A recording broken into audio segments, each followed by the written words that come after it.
Hello ladies and gentlemen, welcome to the CQC guide for Metal Gear Online 3.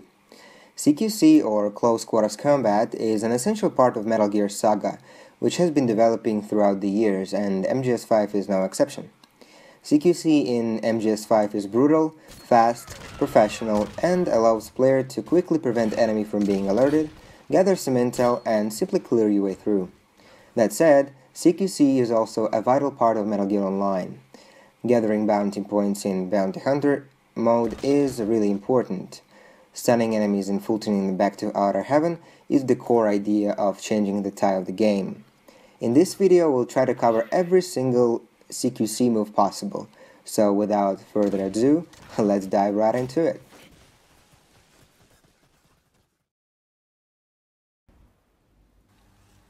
Let's start with a throat slit. It is the basic lethal CQC move when the enemy is restrained.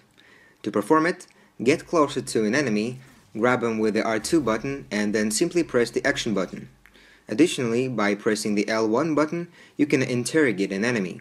By doing so, you can learn his teammate's location on the map. Do it fast, otherwise the enemy can break out. Note that this technique doesn't require you to use any weapons you carry. It is silent, brutal, and the most effective way to kill a restrained opponent.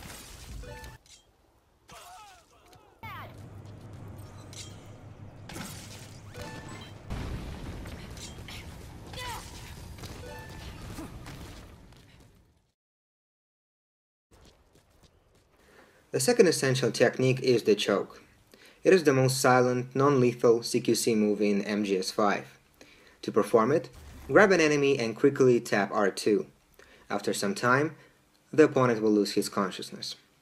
Let's see how it works in actual battle. The choke can also be performed on special characters like Snake and Ocelot, but you should be warned that the enemy can instantly break out of your CQC hold if he has CQC level 2.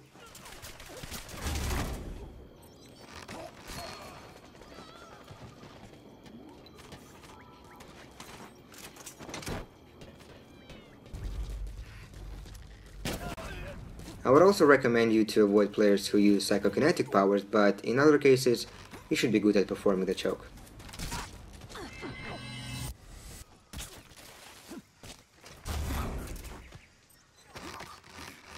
Help me out!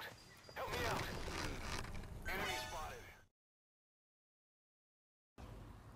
We're getting close to covering more complex CQC combos with addition of non-lethal weapons such as a string gun. The front slam is performed by grabbing an enemy, then tapping R2 and pressing left analog stick to the direction enemy is facing. After that, you should be good at making a headshot. Let's see the same move from enemy's perspective. The enemy places his leg over the soldier's right leg, which leaves the victim with no chance but to be smashed on the ground.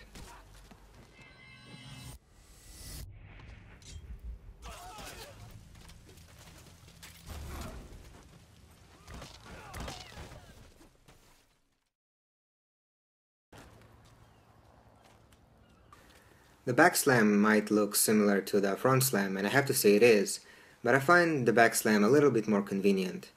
The controls for back slam are somewhat similar, only that you have to press analog stick to the opposite direction enemy is facing.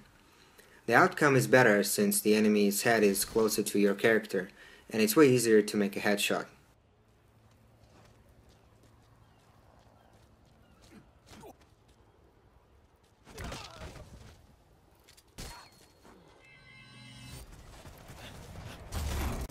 As you can see, I tend to use this method much more often than the front throw. On the contrary, using this method also increases the possibility for enemy to strike back, since he doesn't need to turn around.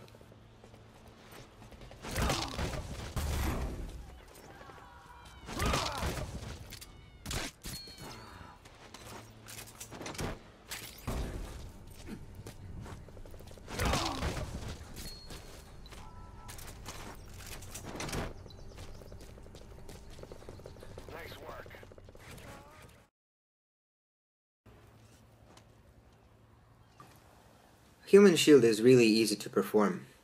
First of all, you have to grab an enemy with the usual R2.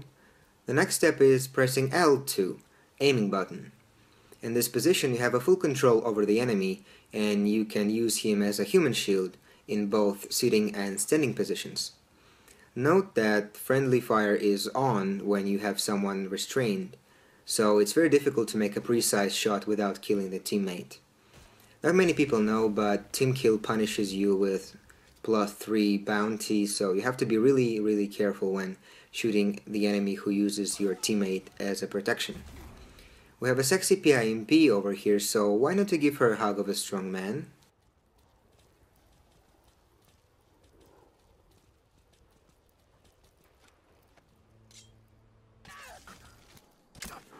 You can also protect yourself and shoot the enemies like you see here on the footage. But I would like to introduce more advanced skills in using enemies as a human shield. Several situations might happen in the game during the match, and you have to quickly solve the problem. I think it's still worth mentioning. After grabbing an enemy, release R2 and make a quick headshot. This technique provides you with faster enemy knockdown than the usual choke. Your victim has almost 0% chance to counter since he looks the opposite direction.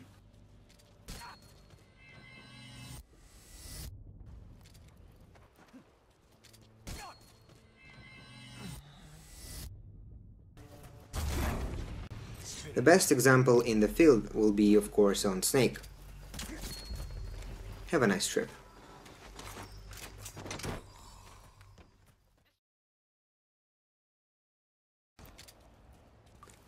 The throws are the most common thing players use in MGO since it's really easy to dash towards the enemy and knock him down on the ground. To perform it, you have to hold the analog stick towards the enemy and simply press R2. Depending on the position, your character will do over the hip throw, flip, samba suplex, or the leg trip. The hip throw is triggered when you look at the enemy straight forward. It doesn't actually matter if he faces you or not. Running towards the opponent and pressing R2 is enough to knock him down on the ground.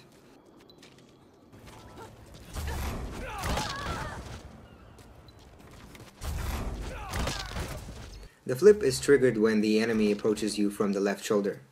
I prefer it more than a hip throw since enemy's head is right near to your soldier's legs and it's not big of a deal to make a headshot. To be honest with you, I don't know what triggers the other two, but I believe the leg trip as well as samba suplex are used when coming from the rear of the enemy. All four are just the cosmetics, but I think it's still worth knowing what triggers them because it can actually help you out in crucial moments.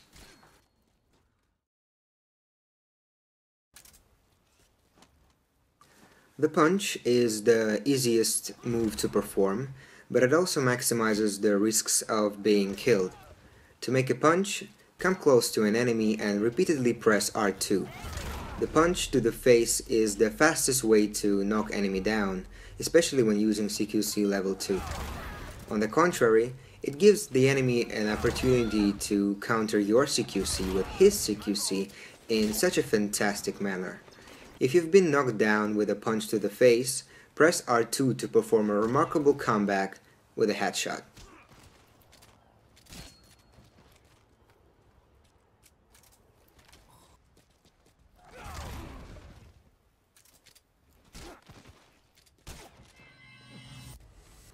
Note that this move doesn't always work since the enemy has the upper hand, but the chances of stunning him are still really high.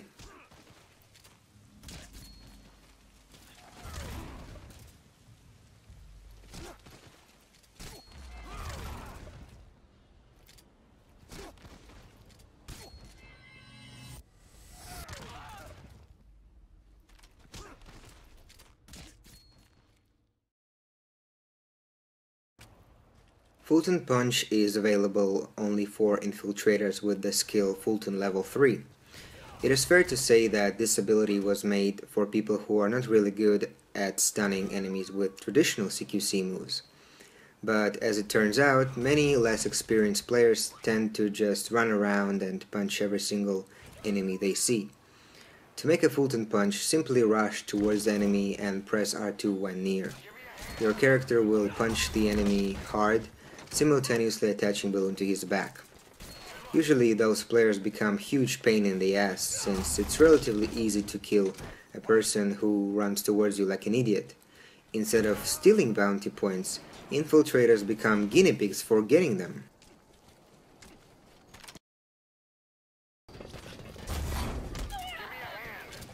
Environment CQC is done with the same controls as the usual throws, only it is triggered when you press analog stick towards the solid objects nearby, walls, wooden piles, containers. This technique can be used even if you're holding the enemy. The only condition is that you have to be near one of these objects.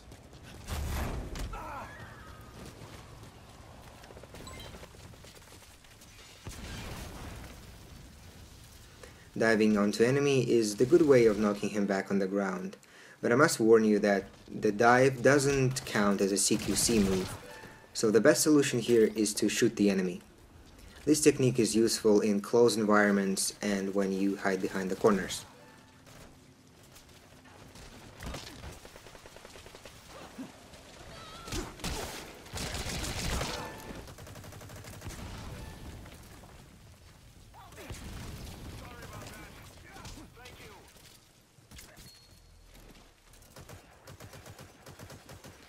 Additional prone punches are worth mentioning, but the chance of using them are quite low.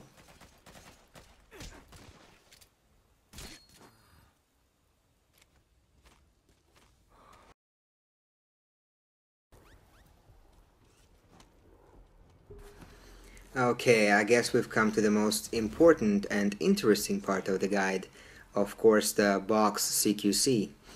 Equipping the box and pressing the dive button will make your character slide on the ground towards the enemy. Simply press R2 when the distance is appropriate to make the CQC hold. This technique will be really useful for players who prefer Scout and Enforcer class, since infiltrators have stealth camo as a primary item in the backpack.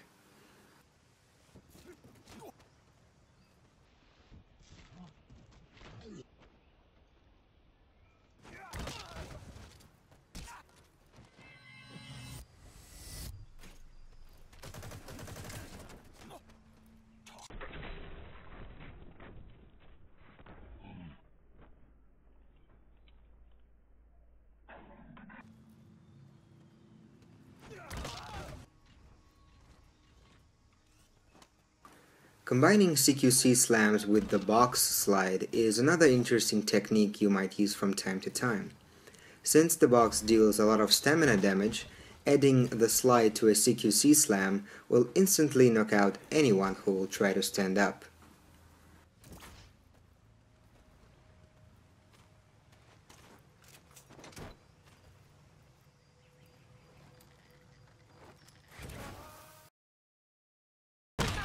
So this is it.